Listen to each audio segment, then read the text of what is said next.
I'm Christine.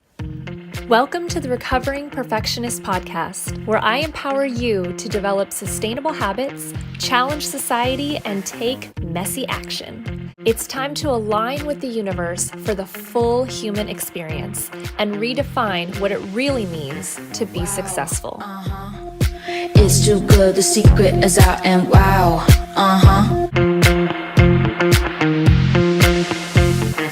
Welcome back to the Recovering Perfectionist podcast, the official podcast of the dance wellness community. I am here with a very special guest today, Ian Parsons, and he is our first official ambassador for ballet, which is so very exciting. And he is the artistic director of Ballet Theater of Phoenix and Convergence Ballet. Welcome, Ian. Hi, so nice to be here. And yeah, I'm so excited to be the first guest in a different universe, which is great. Yeah. I mean, listen, dance is It is one beautiful. entire universe for It is sure, but one in a entire in a, a universe. slightly different direction. It is. But truthfully, ballet feels like it's where it all began. It feels like the base of so many of our styles. And when we met, I told you that you were the opposite of what I thought a ballet director would be in the best way. I'm glad. Like, not in a bad way. Not that I think that it's bad, but I was like, it's a very disciplined style and genre of dance. And so, and there's a lot that we're going to get into today of why I believe that mental health and wellness and all this stuff is so important for this style because of all the body image and the perfectionism. It really just takes it to another level. And so I'm very excited to talk to you today about this. Me too. I'm so glad you called. This was such a great conver. Oh God, I was about to say it's a great convergence of the. I promise I didn't do that on purpose. Okay, so let's get into it. First of all, we talked a little bit about your story off camera, but I really want people to know kind of where you came from, what you did, because you have quite a resume. So, like, how did you even get into this? So going way back to sort of how I got into dance full stop is I actually used to do when I was very, very young. I the very first thing I ever did in the professional arts world was actually a television pilot for the Canadian Broadcasting Corporation. I was 3 years old. Mm. I could sort of just speak. And it was for a sitcom that ultimately never got picked up, but sort of that was my first foray into the world of arts. And then I did a little bit of theater, a few commercials here and there, a car commercial, something that sticks out in my brain. And then I started doing theater, and there was this community theater called the Nova Scotia Drama League, which sort of did these. Members of the community, but also local celebrities were involved in these productions. And the very first one I ever did was a production of Annie, where I played a little apple seller boy. And famously, I was mentioned as the first line in the review of the show because it was the Oh, first time I had ever been on stage. And at the end of I was on stage for maybe 3 minutes in the entire yeah. show. But at the very end, the whole company comes out, we do bows, etc. Applause, applause, applause, and I was there. Everyone leaves, the lights go out, and was still standing in the middle of the stage. No one else was on stage, just staring out at the audience. And oddly, that's actually one experience that I do remember being there and seeing the faces of all these people watching. And of course, when you're a young kid, I was gonna say, how old having are you? people, I was about four, 3, 4. I was really Oh my young. gosh, that's so Um, young. and I remember being struck by the faces of the people watching. And I thought, Yeah. this is such a bizarre thing to sort of do something for a bunch of people who just sit there and watch you with rapt attention. And I think I was looking for like my babysitter who I knew was in the audience or something like that, and I was looking for her face, and it was a big enough theater that you couldn't really tell. And then that was sort of my theater bug that bit me. Yeah. Yeah. And then Like, I wait, we can do this for a living? yeah. And I really enjoyed the dance portion of musical theater. Like for me, when I was a child, that was the thing I really loved the most. Especially there was a production of Wizard of Oz that we did with the same company when I was a kid. I played a Munchkin, and there was a decent amount of dance in that. And I remember saying to my parents, I really want to do a little bit more dancing. So they enrolled me in some classes at Halifax Dance, because I'm originally from Halifax, Nova Scotia, Canada. And this was just like a song and dance for kids, etc. And I did a year of that, and then I really enjoyed it. And then they said, if you want to get into dancing, you really should take ballet. This was not something that 7-year-old Ian wanted to entertain Right. at all. But I thought if it will help my theater dancing, sure, I'll go and I'll try it. And I remember it was sort of joining halfway through the year, so I had to do private lessons, about 3 or 4, just to basically learn this is first position, like going back, because I was Yeah, jumping into a group that would have, they were little, but they would have known the basics, and I didn't know any of the basics. sure. Um, and then I ended up doing a couple years of ballet and really enjoyed it. And then a teacher said, "Hey, he's really good. You should audition. You should get him to audition for the National Ballet School in Canada." And I did at the age of 10. When I was going into my grade 6 year, I went away from Halifax, Nova Scotia, got on a plane for 2 hours and went to Toronto and went to the National Ballet School. Um, and then this is actually something that I feel like we can dive into when you're talking about, mental health and development, etc. It was clear for that first year that I was there for my grade 6 year, that it was probably too early for me not only from a developmental perspective, but also just from a maturity perspective, Right. and being away from home and being able to focus so singularly on one thing at such a young age was very difficult for me. So I Right. actually left after the first year. They asked me to leave, but it was under the strict umbrella that I re-audition in a year. They sort of thought, go home for a year, spend your grade 7 year at home. We really think that that will help. Yeah, Um, it maybe felt from there and that you were a little bit young for it as well. Yeah, and then I went to the school and the teacher that I will forever thank for my entire career. I went to the Maritime Conservatory of the Performing Arts in Halifax, Nova Scotia, and the amazing Barbara Dearborn, who was just my fairy godmother teacher for that entire year, and before I went away to the school as well when I changed schools. But I was one of the first people in their professional program, and I danced basically 6 days a week for an entire year. I went to academic school in the school that rented out space upstairs. It was a perfect situation. And then I re-auditioned for the National Ballet School, and then I got in, and I spent from grade 8 all the way to grade 12, and then graduated from the school and was taken in as an apprentice with the National Ballet of Canada, where I remained for 2 years as an apprentice. But then it also became clear, I feel like my entire life has been sort of trying something out and realizing that this is not quite the right fit. So then you end up changing things a little bit. Yeah. And I auditioned for Les Ballets de Monte-Carlo, which not to be confused with Les Ballets Trocadero de Monte-Carlo, which is one of my favorite things in the world. Have you ever heard of them? No, in fact, I'm like curious because this is where it got interesting for me. Because, normally Okay. I just realized I didn't put my blur on in the background. This is my real office. And this is my husband's Formula One poster in our Oh, office. And so when we talked about this earlier, I was like, oh my gosh, wait, you lived in Monaco for ballet? How cool is that? So yeah. tell us more about that and what the difference is.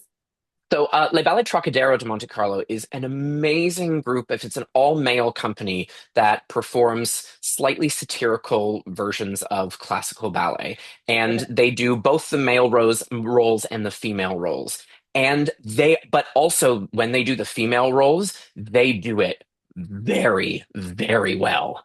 Yeah. Like the quality of the dancing is amazing. In the ballet universe, whenever we call them the Trocs. Whenever the Trocs come around to town, everyone who knows anything about ballet descends upon the theater to watch them. I've seen them a couple of times. They are amazing. That was not the company, and they're based in New York City. That was not the company that I Okay. danced with.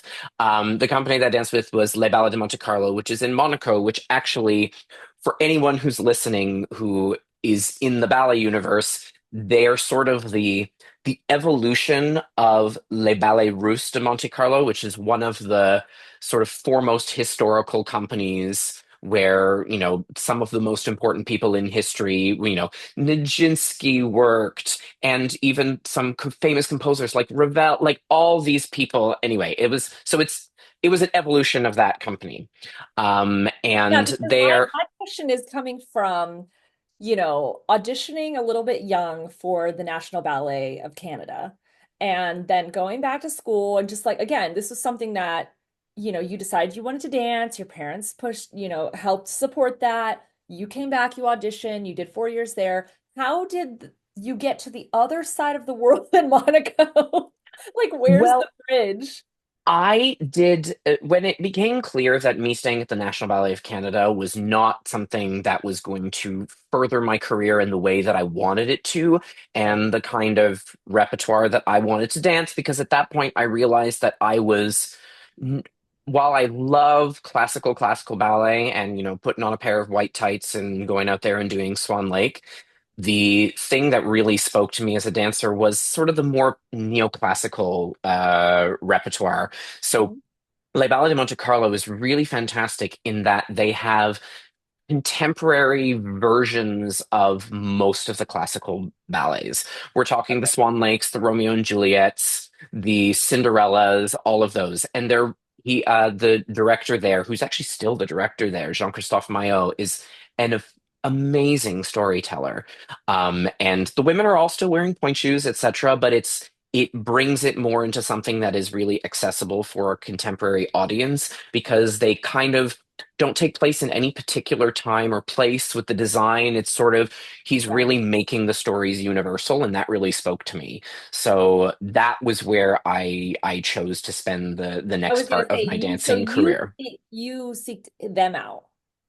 Yes, they actually came on tour Okay. to Ottawa, Canada, and I went to go. I auditioned for the company twice. The year that I auditioned in Ottawa, I was only about 18, 19 years old. I was still a little bit too young, so I Hmm. actually went to Monaco the following year to audition. And this was also part of a big tour of auditions that I tried to do around Europe. I mean, I was very lucky in that I and my family were able to afford to send me a lot of Yeah. places. That's also something that we really need to talk about in terms of auditioning. And I know things are different now with the advent of everybody having a camera on their phone and everybody being able to film a video. So things are much more different now than they were. But for me, you had to turn up to the Yeah, place that you wanted to audition.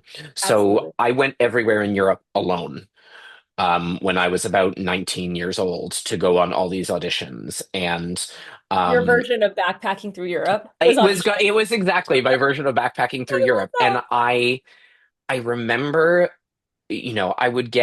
I was in that weird place where I wasn't really like a classical dancer or a contemporary dancer. And all the contemporary companies I would go to, they would say, "You're an amazing classical dancer. What are you doing here?" And some of the really classical companies would say, "Oh, it's not quite what we're looking for," etc. So I was really trying to find that sort of middle ground Right. that really valued what I had to offer. And Les Ballets de Monte Carlo did. I So love that. I was very lucky for that. And so you're right. Wow. I lived in Monaco for about, how long was I there? 3 years, I think, 4 years. And I got to live in Monaco, which was amazing, but It was very, also I don't know if you've ever been. Oh, no, of course you have. We've been to the Grand yeah, Prix. We had this many times. conversation, I Yeah. We've remember. been Yeah. I've been now maybe 3, 4 times essentially Yeah. for It's, time. as Yeah. you know, it's a weird place. It's bizarre. I mean, what's It's very crazy is bizarre. that I thought um I thought I was going to feel very out of place when I got there, being that it is one of the richest countries in the world. And I just thought it was just going to be people just share, just spewing their wealth everywhere and just like, you don't belong here. This is, everyone with their fancy cars. And there is a portion of that, don't get me wrong. But it's not, it is very touristy at the same time, but it also is such a small country that everything that comes there you kind of if you live there that you can't help but be a part of it. So like the F1 track is people who follow F1 they know it's the OG circuit and it's part of the city. So like Oh yeah. people go to work on that track all day long and then they do it for a weekend and then they have to clear everything out as fast as possible because the city has to get like you can't cross the You city. can't get anywhere You in can't get the we anywhere. like It's yeah. we famously would, like, if we weren't rehearsing, I would leave town Right. during, Most people because it was do. just because, and also it was just so impossibly loud Yeah. when they were just like Because of the also mountains where yeah. exactly, yeah. And for anyone who's never been there, Yeah. Monte Carlo, I actually lived in France because it's kind of like it's a little bit But strange insofar as like you cross one side of the street, you're in Monaco, and then the other side of the street, you're in right. France. But I live sort of up the hill, sort of in Beausoleil, which was sort of the French Right. part. And because of the mountain, it's literally all the sound as you have the ocean, the mountain, all the sound is just going to the mountain and then bouncing back That's into it. Yeah. everyone that lives there. So like you can't, you know, It's wild. eat outside and have a Yes, conversation yes, with yes. people during that time. So we would just kind of leave. Yeah. Uh, But all that to say is I didn't feel out of place. I felt like the first time we went, I remember we did the museum and we did the Prince of Monaco's car collection because my husband's obviously a huge car guy. And we went up to the old town where the castle is and like it just felt so quaint, very much like the French, because we go to France all the time because of my family. So very much of the French little villages and things like yeah. that. Felt like it had that. Which I didn't think it was going to have that quaintness, that, hominess. I thought it was just going to be all very modern and very luxe and very, that kind of thing. And so it was nice to see there was a little bit of an old town.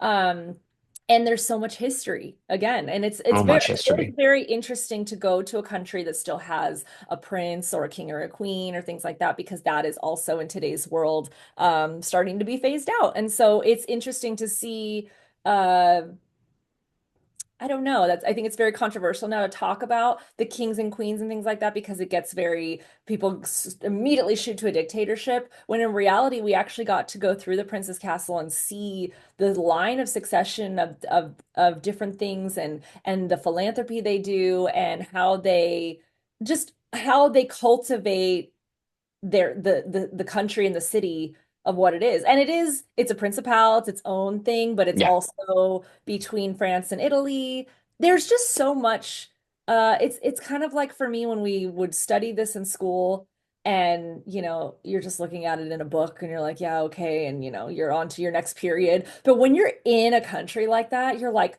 what language do you speak? Like we started talking to the National Guard. I mean, they are just, I mean, it's not like a police officer Yeah. in the United States. No offense, but they are just on another level. And they are just, I mean,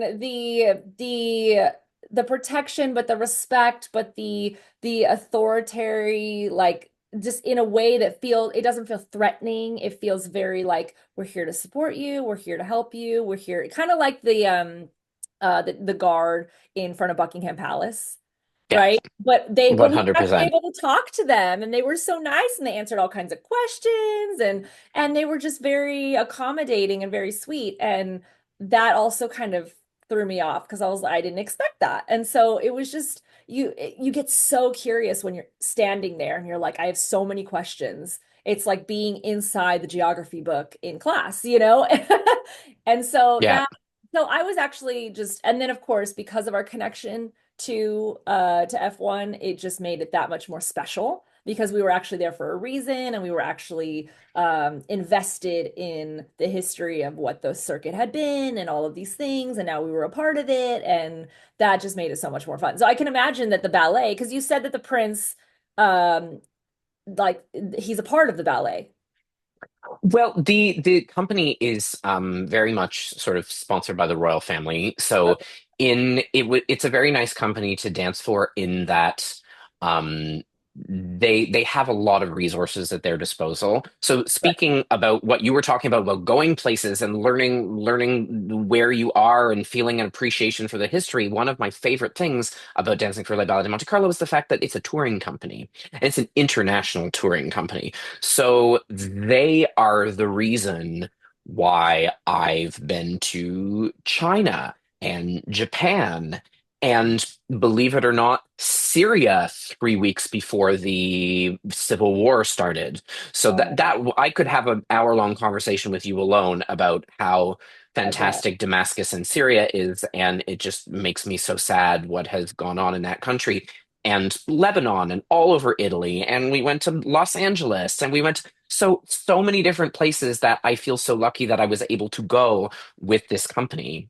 Wow. So Yeah, that was a really, and I was also still, I was only in my early 20s. It was a great time to be doing great that. time to And do that. I got to work with some amazing choreographers, including the legendary Jiří Kylián, who is a possibly one of the most important contemporary choreographers in, I want to say historically, because he's older now, but also he is still alive, and he actually came to work with us on one of his works. So that for me is one of my most treasured professional memories of working with Amazing. that company.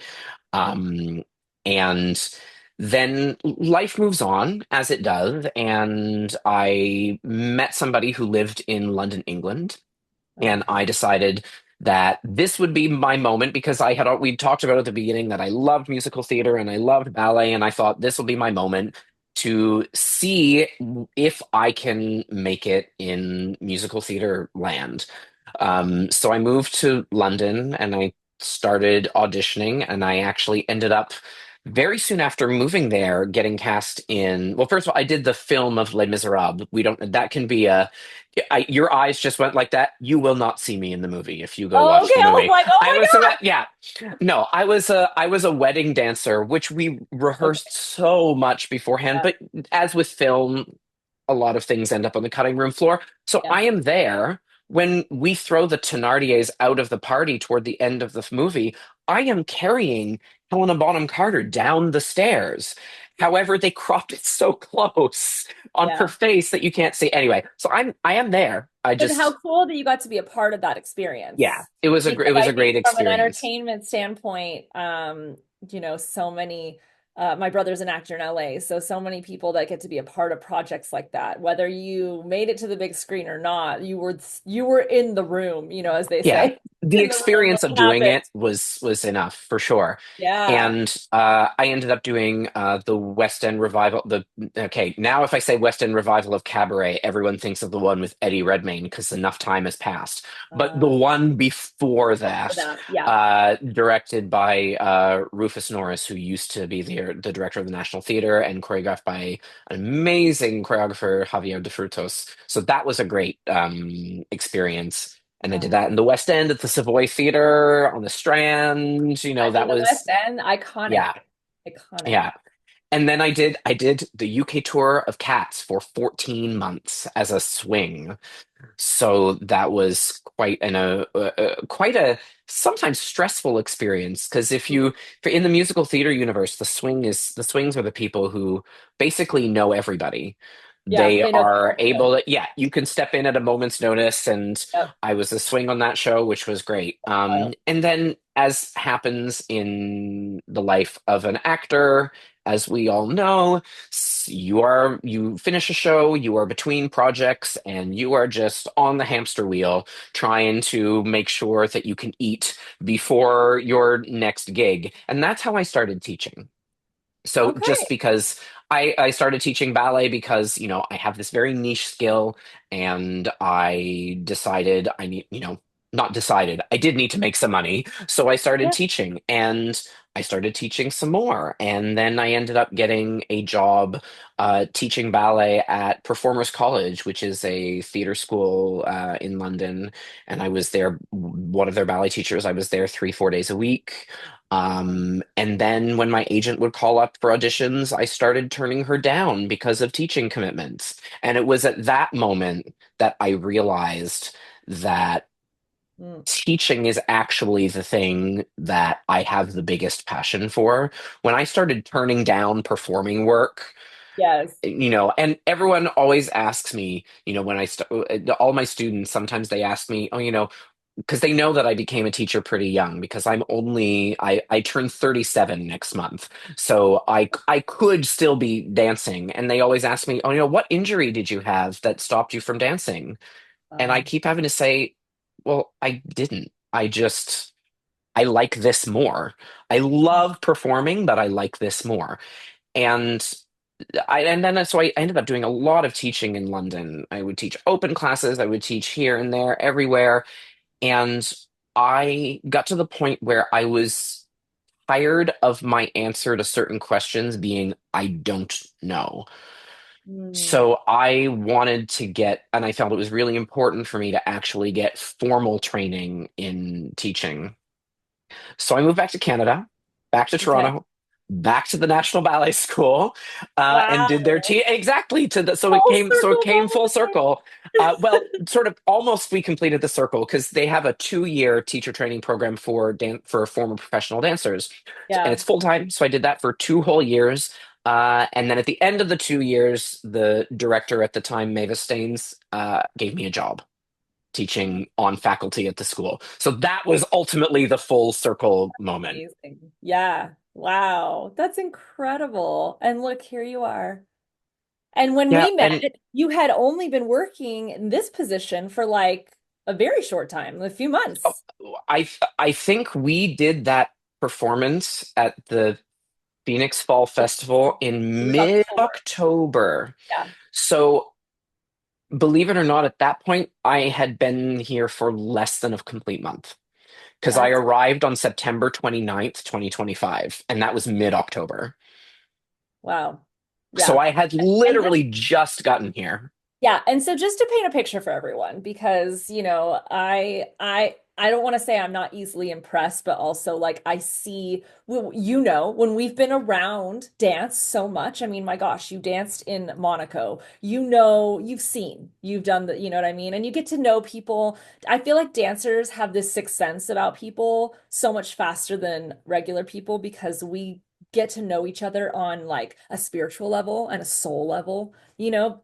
Yeah, And so, dancers, like, especially in company, like, they become like your family, like your friends totally. and your family. Oh, 100%. Yeah, It's a kind of relationship that I feel like is very hard to describe to people who are not in that universe. Anyway, 100%. continue No, your story. 100%. So I walk in, my husband and I are setting up because we're the photography vendors at the competition, and we're walking across the ballroom, and I just see you're doing a rehearsal. And I was like, oh, I don't want to bother with the rehearsal. I'm gonna go around, whatever. And I just see you going, okay, and you're counting everyone off. And I grew up with, on a ballroom swing team at my dad's dance studio. We were putting together shows that we were building sets. We were doing, I mean, it was guerrilla style all day long. And we did the most outrageous things that people would never even imagine doing today, and creating like Christmas around the world and yeah, all these different things. And you'd have the people that would count the counts, and you'd have people that count with music, and everyone's counting seat and bottom that, and it was just awesome. And it's just like there's this just like this energy.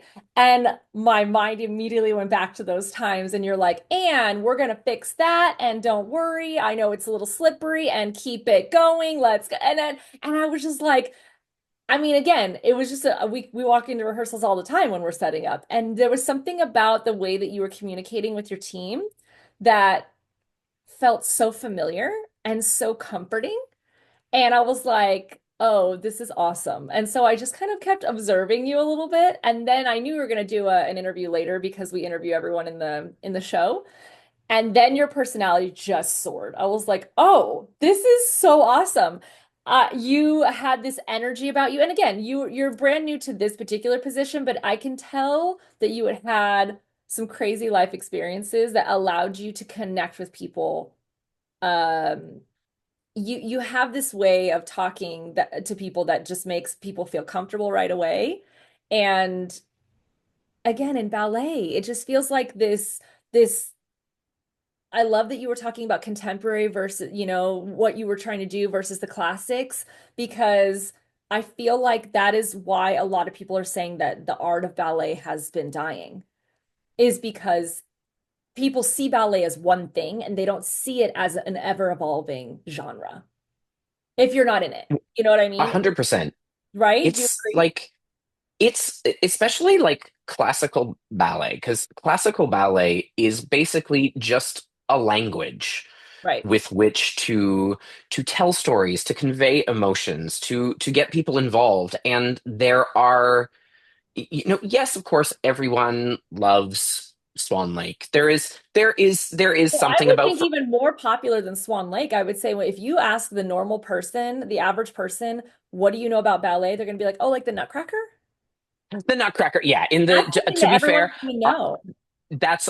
I'm learning, having moved to the US, that the Right. Nutcracker is the thing. Yes, That's we true. even in It's the cultural. It's cultural. yeah, Yeah. the National Ballet of Canada has an amazing Nutcracker, which actually I think is the best Nutcracker in the world. But that's a whole other conversation. But coming from sort of the European lens, is that not everyone does Nutcracker because you don't necessarily have to, because there is so much more public funding for the arts. It's Right. not necessarily the lifeline. Whereas for most ballet companies in the United States, the Nutcracker is the thing that helps you keep the lights on for the rest of the year. Right. And those ticket sales. So yes, it is 100% a cultural thing for here, but there is 100%, there's something about, seeing all the swans in Swan Lake and seeing the grace, etc., and the majesty of the story. And I mean, Tchaikovsky's music is a whole other thing, but there are so many fantastic choreographers still working in the classical ballet language that are telling amazing stories, whether they be stories that already exist or new stories. Like, I'll use for instance the really popular movie Like Water for Chocolate. The choreographer Christopher Wheeldon made a beautiful ballet about that story. So it is still very much connecting with people, and something that I'm really trying to do.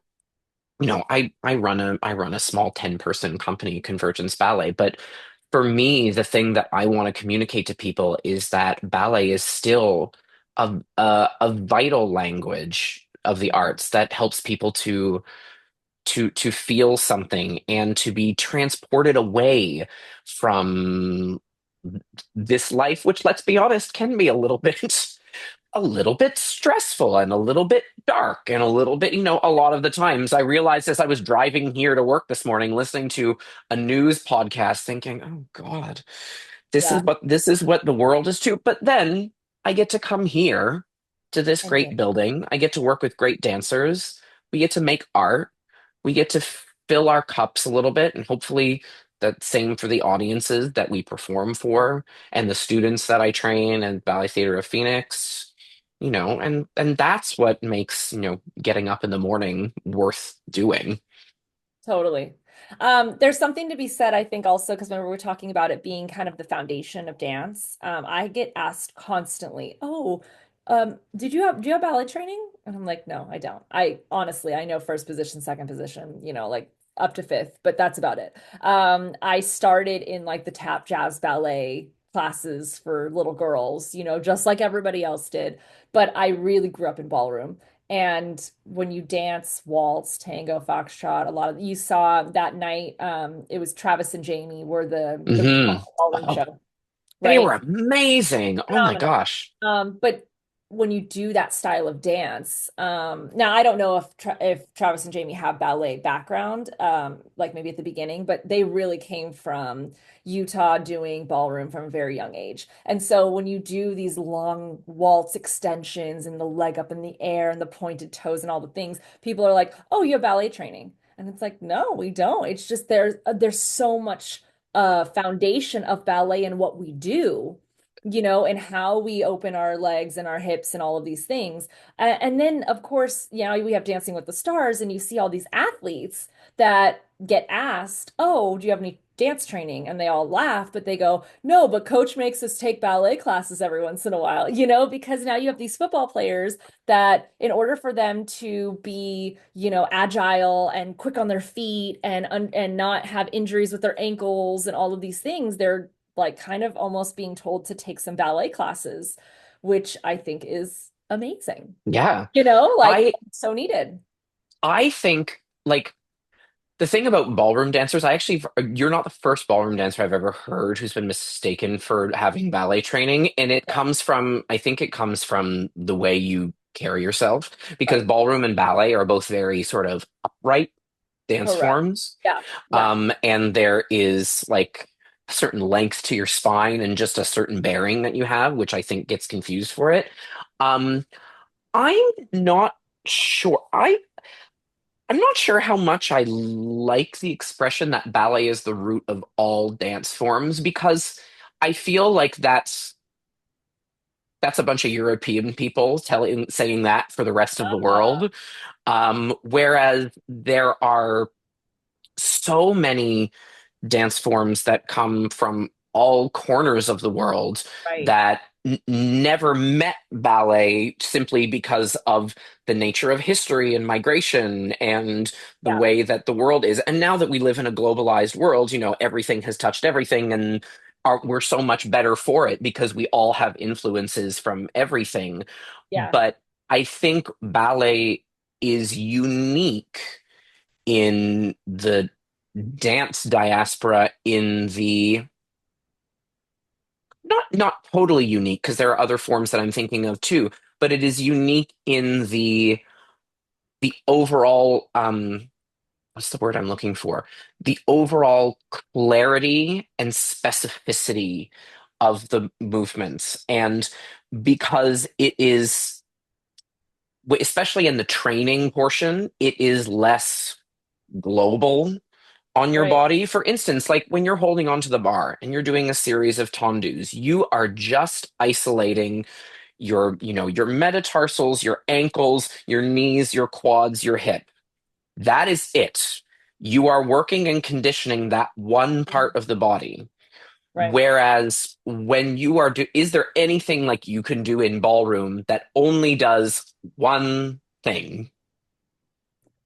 I mean, we focus on like hip action Oh yeah, and absolutely. we did rumba walks, but I mean, it is a full, like there's a whole, it's a like a ripple effect through your body. And I mean, that's the thing when people would tell me, "Oh, you have ballet training," I would be like, "Oh, no, no, no, don't say that." I mean, because I don't, because I Mm, respect so highly the amount of work that goes into ballet dancers and what it takes for them to make it into a company and the stories we hear I mean, when you see someone like Misty Copeland, who had everything working against her, culturally, diversity, all the things, and what she was able to accomplish, and you see those photos of the ballet feet, right, that are just yeah. ripped to shreds, One in one point shoe, shoes one and shoe, one the other one destroyed, and yeah. leaving. And I was like, yeah, our feet get, tore up because we're actually touching the floor with the inside of our toe. But I mean, not to that point. Like we do keep our feet healthy and we try to, I mean, and so do ballet dancers, but they just, I mean, they're on a block of wood. I mean, it's just so difficult. So for Oh, well, me, actually, is they it are on a change? block of you're Oh, gonna die so they're actually on a block, literally. I swear to God, if you're using like, there have been lots of evolutions in point shoes, which, for better or for worse, depending on who yeah, you ask for. I think for better in terms of they've now made it far less expensive and more durable. But original point shoes, which you can still buy mostly today, are literally burlap and glue. That's it. that's wild. Burlap and glue and burlap and glue and layer upon layer upon layer upon layer. There is no technically hard surface. It's hardened because of the conditioning process of putting, but that will ultimately, with body heat and with movement and with repetition, will get broken down, and then you have to throw them out. Right. Yeah. And then, there are female dancers who go through a pair of point shoes and act in a ballet, not even in one evening, in an act. For instance, like if you're doing Swan Lake, the woman playing Odette for the White Swan, she's going to want a really soft pair of shoes that's going to be super quiet and give that sort of ethereal, floaty feeling. Yeah. For third act, where she has to play the Black Swan, she has to do 32 turns on one foot.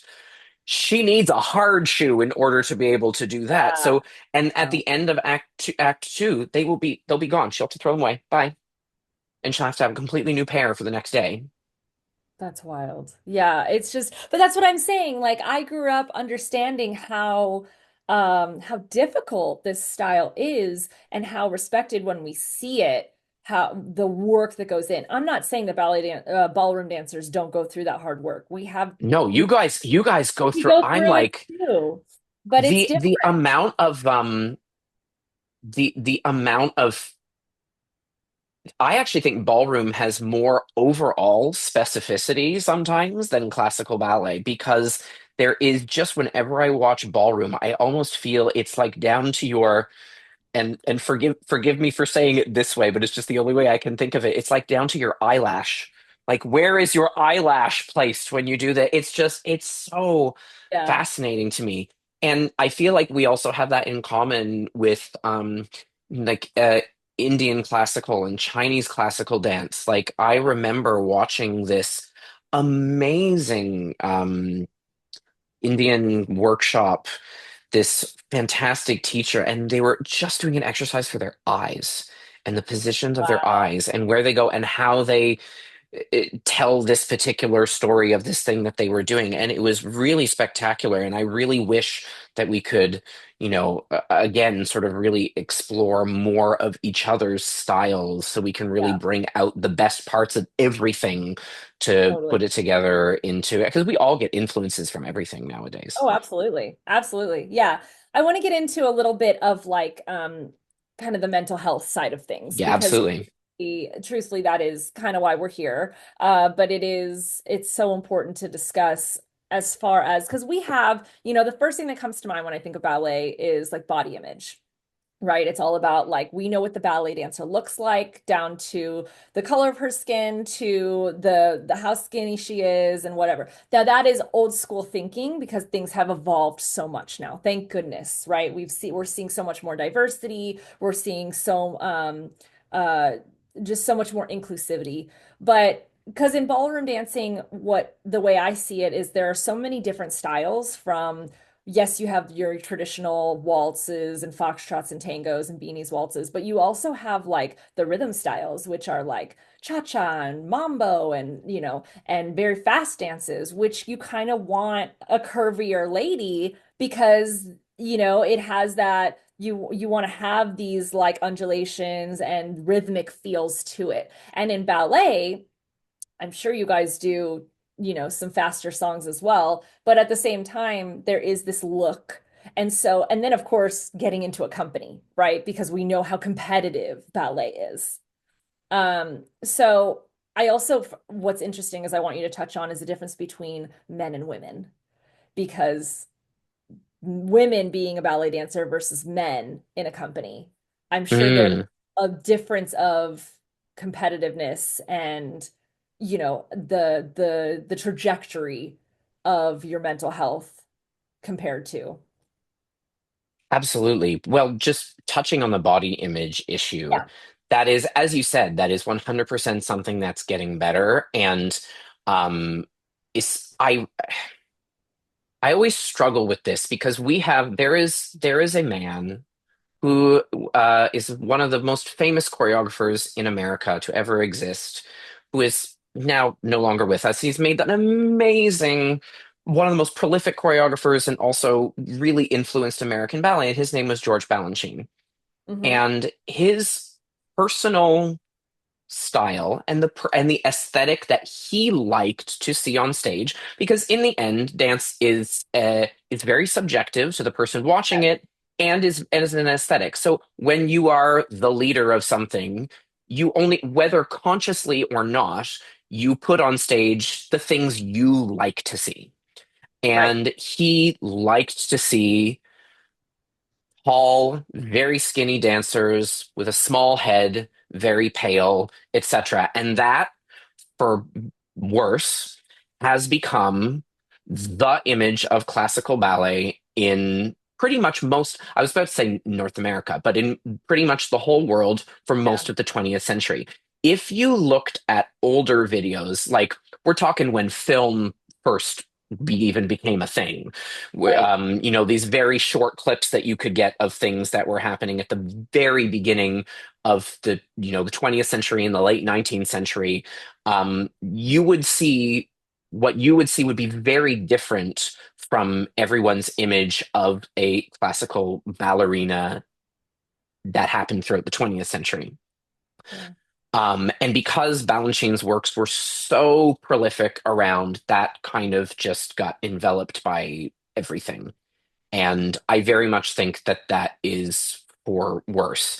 And we are still today in 2026 dealing with the fallout from that. Yeah. And of course, this is me way oversimplifying it by blaming one person. It's 100% No, no, not the no, case. for sure. But like in terms of like the zeitgeist of the ballet universe, like that, I Yeah. feel like that's how that came to pass a lot.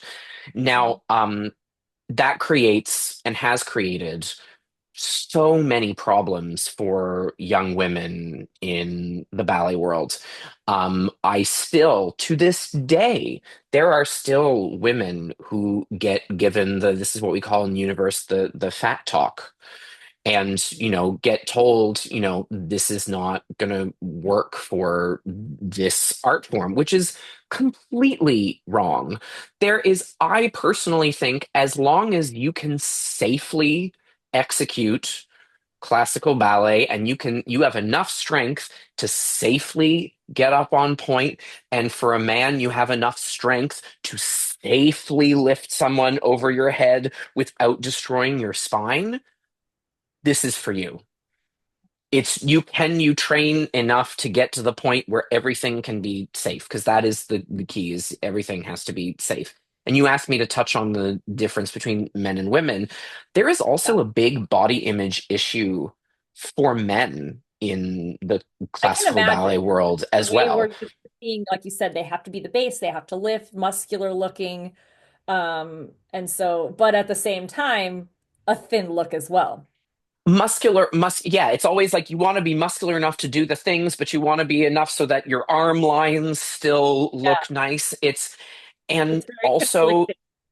but there's also that thing nowadays, especially with a lot of contemporary repertoire, which, in the late 19th century, the first half of the 20th century, wasn't really happening. Men are appearing on stage topless a lot. Mm. So there's also like, you want to also have the quote beach body when you're on stage, because we all do it every summer. We all think, oh, I need to get in shape to go to the beach. Well, the men are thinking about that all year long, Yeah. because they don't know when the next time they're going to have to appear topless on stage is. Um, and then we can also get into, I mean, that's a whole other conversation as well, is the amazing proliferation around the world now of fantastic non-binary dancers who are sort of like blending the edge of the work that was traditionally male and traditionally female and doing amazing things with it. I feel like if we had this conversation in another 10 years, this would be even more nuanced, and I'm super excited to see what those amazing dancers are doing around the world. Um, I feel and like, yeah, yeah, sorry to cut you real quick. I feel like that, um, this may sound completely crazy, but when I think about back in the day, like you said, before even, like Shakespeare and all of these things, there were a lot of men playing women, right? And like you were talking about the but in Shakespeare's time, women weren't allowed on stage. right, Like exactly. you did Romeo and Juliet. Those were two guys up there doing Romeo and Juliet. Yeah. So what's crazy is that that seems so crazy for that time, but that's actually what was almost only allowed. And so for it to come full circle now to kind of like run into what's happening in the world with like you said, non-binary and, people identifying gender identities and things like that, it's almost like, well, that's funny because this has been going on for quite some time. It's almost kind of like catching up, essentially.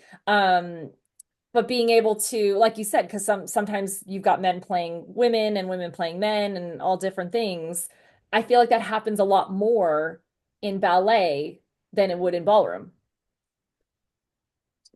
Yes, but there it's still in ballet. It is still extremely gendered.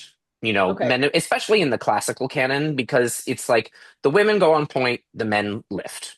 right. Like, and From a there physical are, standpoint, there are definitely defined yeah, roles. there are definitely, and also depending on what you're doing, um, I'll use like the two leads in, Romeo and Juliet as an example. If you're doing a classical version of Romeo and Juliet, Juliet's on point, Romeo lifts her. And there is that difference between men and women, but there's also inherently the difference of what both of those things will do to your body through the act of doing them. Mhm.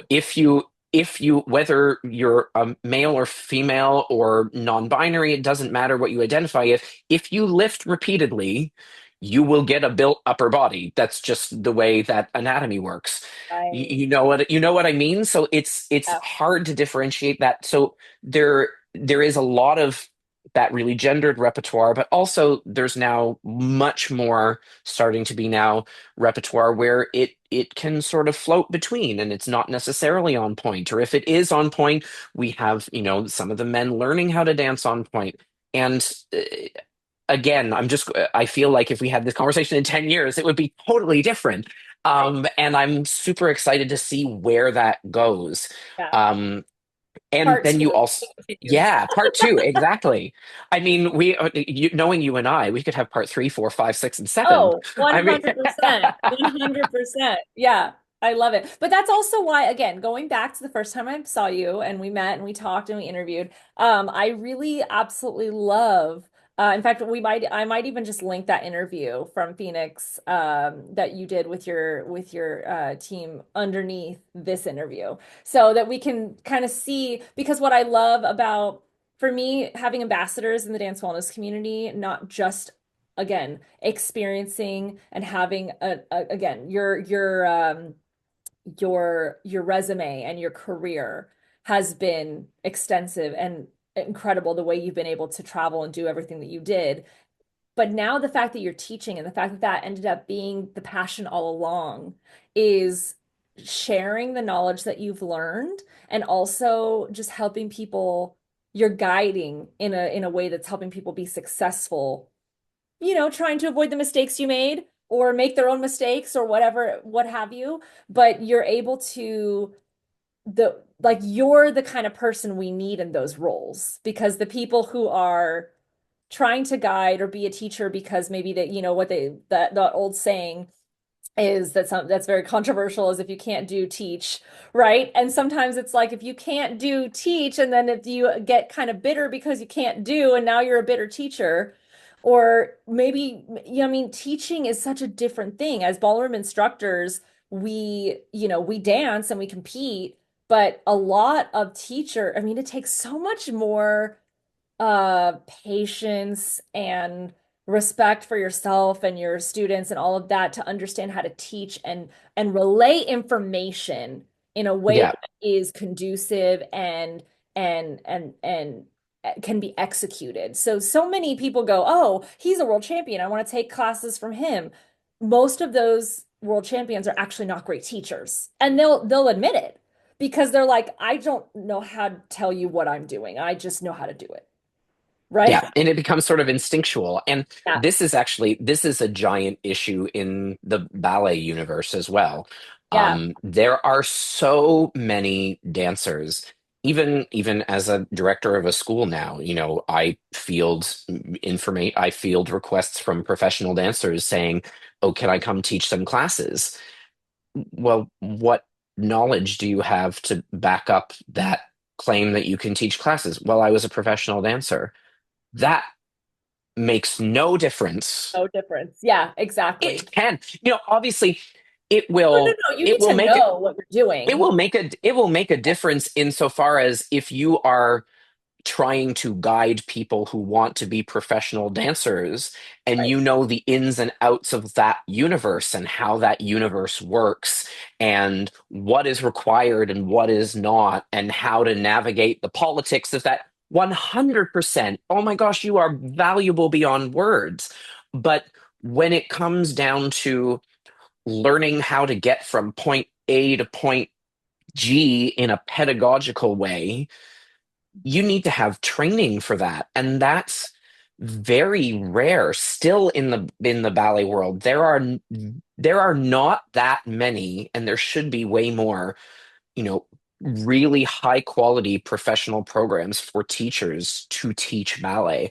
And I strongly encourage anybody, if anybody's listening who's a professional dancer who thinks they want to teach, even if you go get like a short diploma from, from the RAD or something, like something, Right. some sort of thing to not even necessarily for the content that you'll learn, but that too, but just it will make you stop and think about why you do what you do Mm. rather than just this There's a is whole what we are different purpose. doing. Yeah, there's a whole different purpose Exactly. and intention behind what you're doing. I mean, when I was dancing for myself and understanding what how I needed to show up in the world versus when I was walking into a dance studio ready to teach students.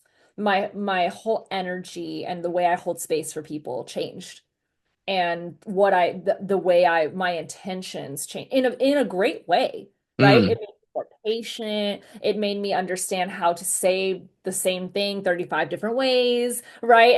I got very creative, understanding how to teach a variety of students and understanding what their goals are and facilitating their goals. And that's also a very difficult thing too, because as someone who, especially the world champions, who have worked so hard to accomplish a certain goal, that was their passion and their goal, trying to look a certain way, and then you have a student who doesn't necessarily have that same drive, but you can't want it more for them. There's that too, is that yeah, projecting your likes and dislikes and goals and dreams onto them when in reality some 100%. people just want to have fun and learn. Some people want to compete, but then they realize, "Ah, I don't know if it's for me," and it gets all and so that's the thing, is you can't project your views on how you see dance onto someone else. Your goal is to facilitate their journey.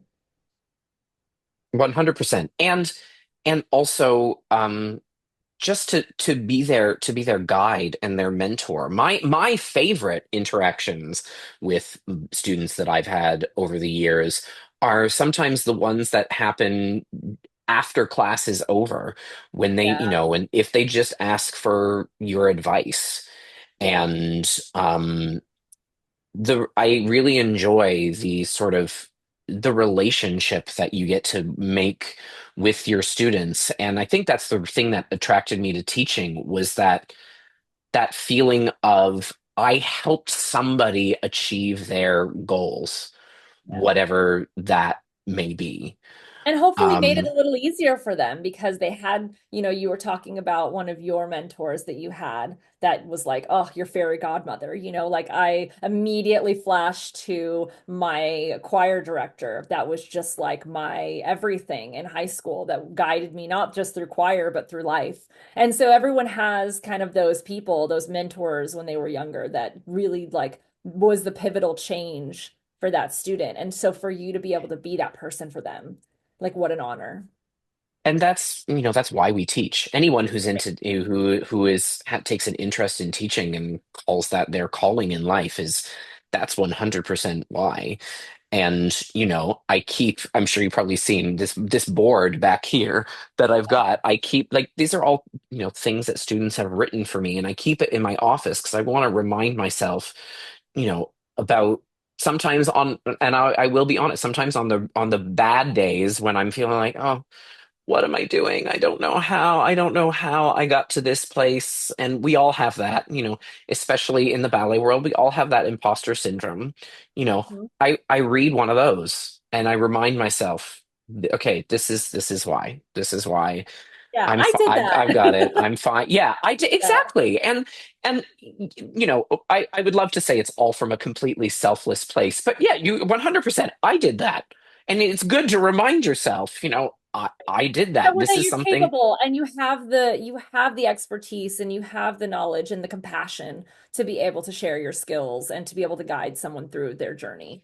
And And yeah, even that's a good and one. even for dancers, because dancers, we are the most perfectionist people on the face of the planet. And it's to be able to remind whatever your version of this board is, to be able to remind yourself, I did that. Right. It's so important for everyone to be able to realize one of the things I did when I was on staff at the National Ballet School was I was a career counselor. I was one of the career counselors for the senior students. And I would say so much to them that what we do is so subjective. You just have to find the director or the person or whatever who appreciates what it is that you have to offer because Mhm. you are unique. Even if you're one of a corps de ballet of 24 swans, you are unique Right. in that piece and also outside of that piece.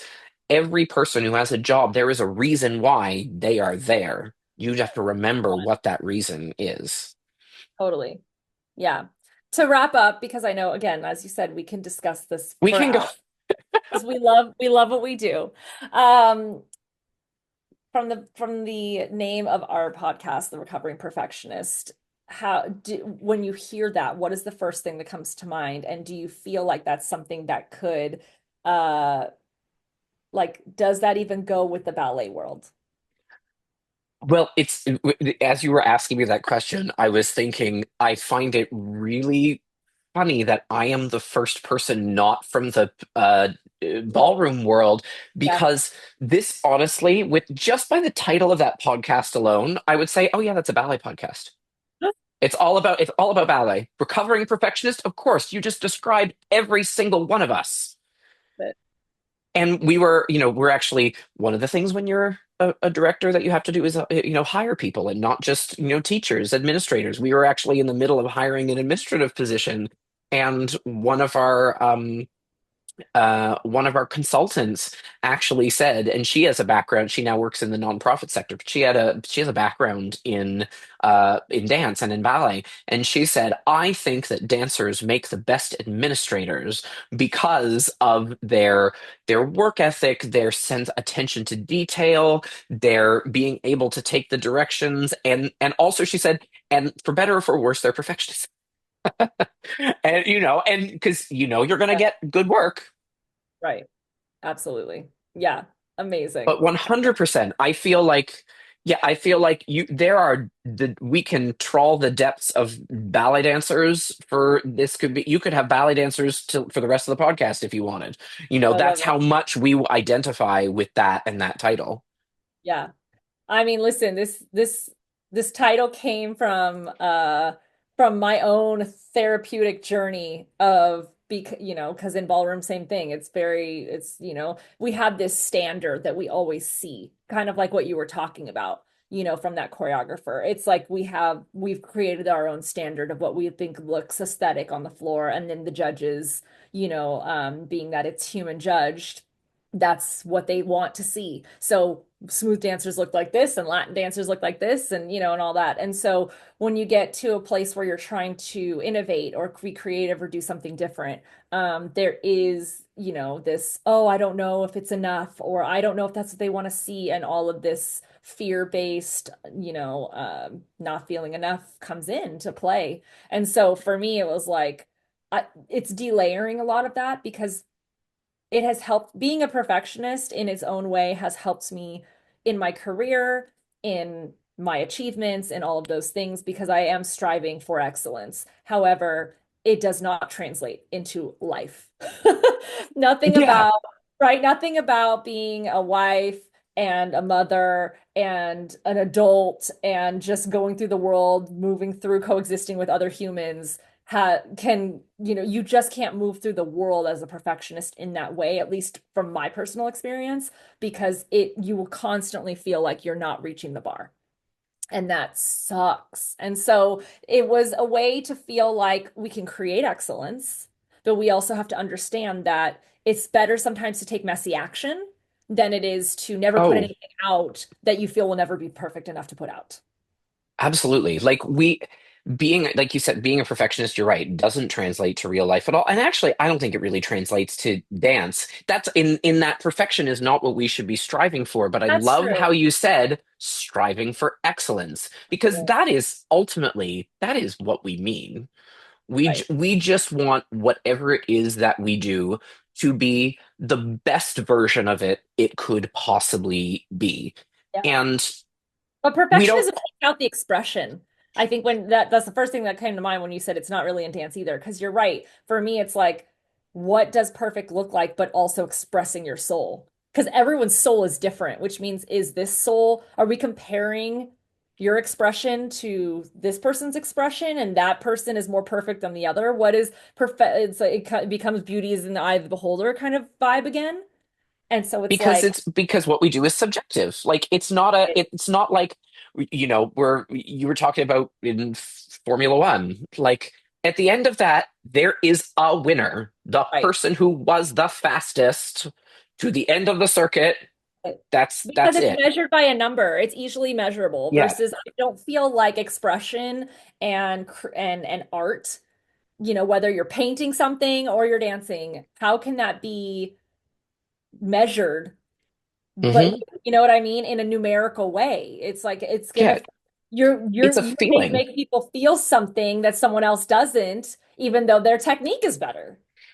Oh yeah, I've been to see the amount of times I have seen so many different versions of the ballet. We've been talking about Romeo and Juliet a lot. We might as well continue with Good. that. I've Yeah. seen so many different versions of Romeo and Juliet all over the world. Right. Um, I it is obviously it is one of the most tragic stories ever told. Yeah. Sometimes I cry at that ballet. Sometimes I don't. And so on the sometimes I don't, somebody's like, well, what did you think of? Be like, oh, they were really excellent. I really enjoyed their performance, but there was something that didn't. Whereas another performance, different set of dancers, maybe not everything went perfectly in the performance. Probably But didn't that's also because maybe what made you feel something different. but there was this something, and this something spoke to me and maybe didn't necessarily speak to the person that I came to the ballet with or another friend who saw the same cast, maybe even a different show. They saw the same dancers on a different show, and for whatever reason the stars didn't align and Right. we didn't get, but for whatever, that's why we love live theater. That's why going to see anything live is you don't know what's going to happen. You're I know. there with real Really. people in that moment. Yep.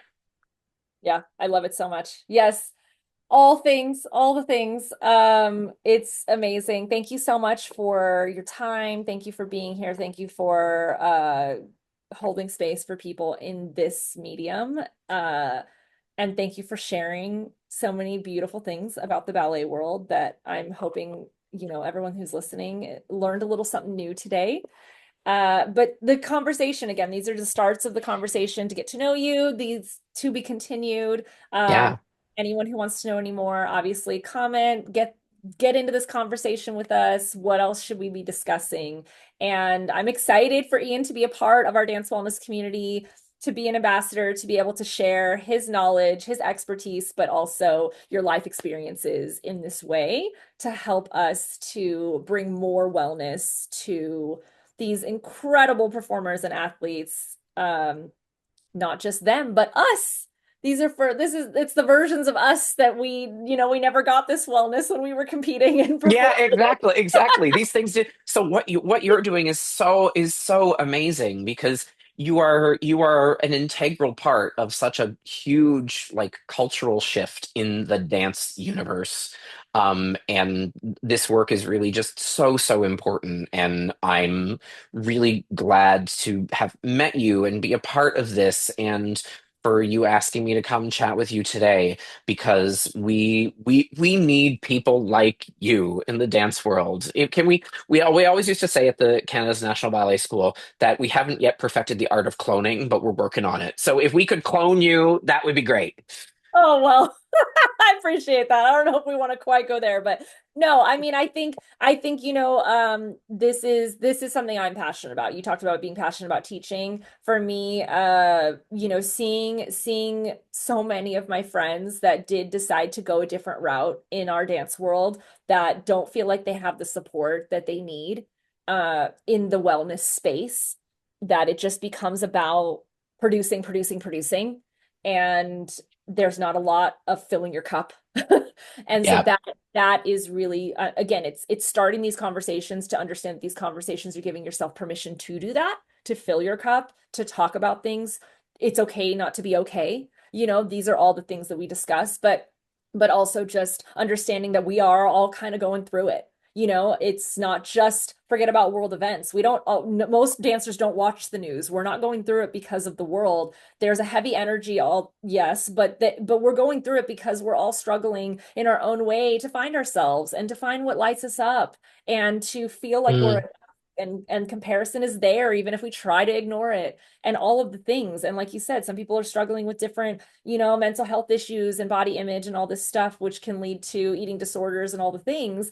And if we hide all of that, how can we possibly help if we don't know that the problems are there? It's a matter of being able to say I need help, and that is very hard for people who are perfectionist, type A, excellent seekers. yeah. Because asking for help can feels like a sign of weakness when in reality it's actually a sign of strength. You said you I was the whole time we were talking about the title of the podcast, I was like, I feel like there's another expression there. You said it. Excellence seeker. Yeah. You said it. That was Yeah. the yeah. Yeah, We are for not perfectionists. We are excellence seekers. sure. I love that. We're redefining it. That's the thing. We're redefining it all. And so thank you for having these conversations with us and for being a part of this beautiful world of expression and dance that we love so much, that we're just trying to be able to do more sustainably. Amazing. Thank you so much for Yay! having me. You're so welcome.